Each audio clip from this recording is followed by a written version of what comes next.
यह चैत के महीना में ए भैया एगो मेहरारू अपना मरद के तंग करतिया आ कहतिया कि सुना चढ़ल जवानी छोड़ के आ तू कटिया करे जइब। कैसे कहतिया ए भैया आ कौना भाव में कहतिया?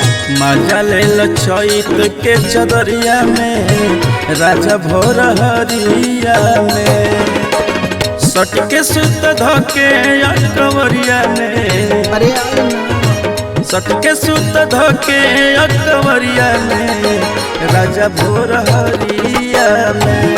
अरे बर्दाश्त नहीं मजा ले लो चैत के चदरिया में राजा भोर हरिया में। आपन दुख केकरा से कही?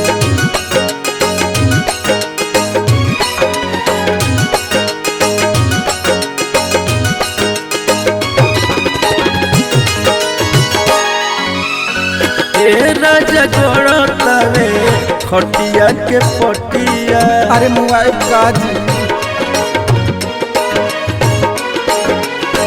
काहे खिसियाइल बड़ा फेर करवटिया। आईना सट के सुती राजा गोड़तावे खटिया के पटिया काहे खिसियाइल बड़ा फेर करवटिया।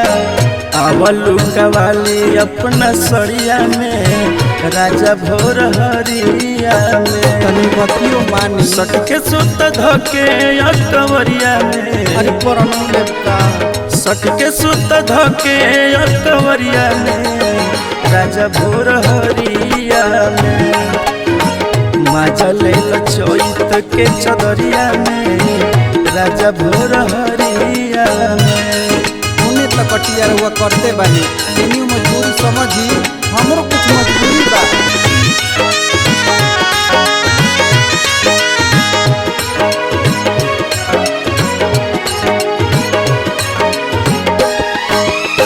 शंकर मरजीत तुहरा मरतानी हूँ कसे परेशानी होत मन पागल